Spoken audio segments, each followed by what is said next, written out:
What singular question will you ask the historical figure that you chose to meet in the 60s? How about the 70s? How about the 80s? And which historical figures do you select to meet from those particular eras? My three figures, from the 60s, Martin Luther King, from the 1970s, Bill Gates, and from the 1980s, Ronald Reagan. I go back to Dr. King 4 or 5 months before JFK gets assassinated, and he speaks. He gives the I have a dream speech on the March on Washington. I guess I would have asked him about this, how deeply in your heart do you believe that this dream is a reality in this country? What would you like to see as a result of it in a perfect world going forward? I've always been fascinated by the power of oratory. The 70s, Bill Gates, and he and Paul Allen take a leave of absence from Harvard, go to their garage, and start Microsoft. I'm at Duke from 76 to 80. Personal computer doesn't exist. Cell phone doesn't exist. And I'd ask him, I said, what was your conviction and thought process and idea of when you two went and said, hey, we've got this idea called Microsoft, and we're going to make it come to life. And in the 80s, again, I go to Ronald Reagan. It's the first presidential election that I was able to vote in. Ronald Reagan, for a couple reasons. One, that was an era where he really worked across the aisle, and he really worked with Tip O'Neill.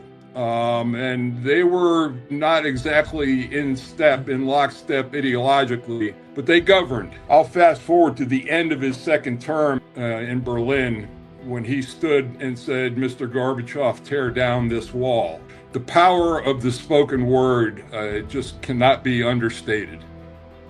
My choice for the 1960s was really to go to like January 13th, 1964, to talk to Bob Dylan. And Bob Dylan came out with a song called The Times They Are A-Changin'.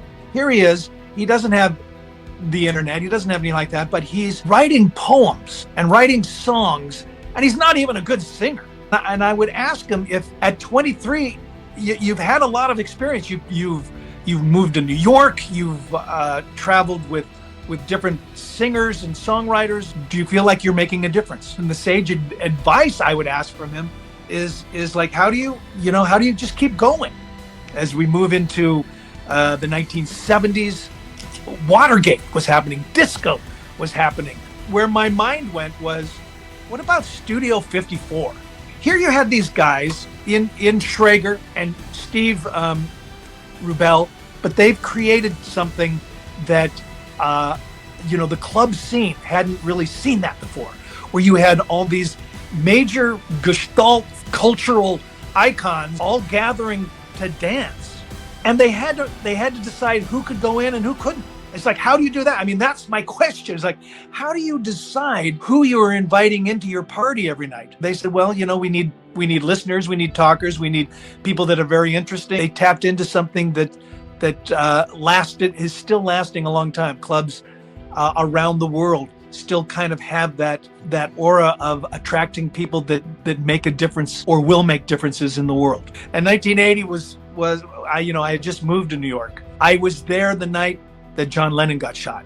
And so Mark David Chapman came to mind, and he's not somebody you want to ask for sage advice. You don't want you want to know why did you do that? The Beatles said that they were bigger than Jesus, or John Lennon said, we're bigger than Jesus. And it was just an offhand comment that resonated around the world and affected a lot of people that all of a sudden took offense to that. And I think that boiled inside of him, and he wasn't able to find a release for that. Why didn't you stop yourself? He had many chances just to stop himself. He'd already gotten a signature from John Lennon earlier that day. He just went back and said, I got to take care of this. This is something that I feel I need to do. And he shoots him on the street in the back. I went to Central Park a week later, and I was in that throng of 200,000-300,000 people in Central Park taking a minute of silence. You have that many people. All of a sudden, it's quiet. It's silent. It's respect. All you can hear are the helicopters circling above us. But it was a very defining moment. I have to go to 1969, June 1969. There's a gentleman named Neil Armstrong, and he's getting ready to board a flight to the moon. Just 2 years earlier, the horrific fire had taken place where 3 astronauts died in the capsule because a spark hit a pure oxygen field, and the capsule door was unable to be opened. I remember it as a child. It was so horrifying that because they were dying live on television. Was it faith? Was it desire? I mean, there is something to be said for being the first man on the moon. So there is a bit of ego involved in that. In the 70s, I would go to Guyana, to a little place called Jonestown. November of 78, yeah. And I would ask Jones himself, why are you going to kill the women and children? You know, that day, they killed 909 people. Why kill the children and the women? I mean, there's no honor in that. And then in the 80s, I'm like Mr. Mike Gminski here. I would want to talk to Ronald Reagan because he changed that decade more than any other person. I would ask Mr. Reagan, so how do you stay to your true north when the rest of the world is suddenly hating you? How do you stay true to your principles? How do you not hear the whispers, and not just the whispers, but the bold headlines every day attacking you as a man, as a husband, as a leader? I mean, that takes tremendous courage. Robert, can you please name a mindful moment in 2025 that resonated with you after the fact? The fires in Los Angeles. Even though I'm not living there now, I lived there for 40 years. Every year there was a fire in Los Angeles. Now, this one was different. Why? Well, for a lot of reasons. I have a lot of questions. The fact that the reservoir was empty, and not only empty, it had been empty for 2 years. The mayor left town at that time. $100 million was cut from the firefighting budget. So I want to know why these either negligence or what the plan was, because it turns out that there's a plan for the Palisades. I have a lot of questions. I don't believe we've gotten the answers, and I want to see consequences for performances of these people. But at the same time, you realize that less than, or right about 10% of people in LA actually even vote for their local government.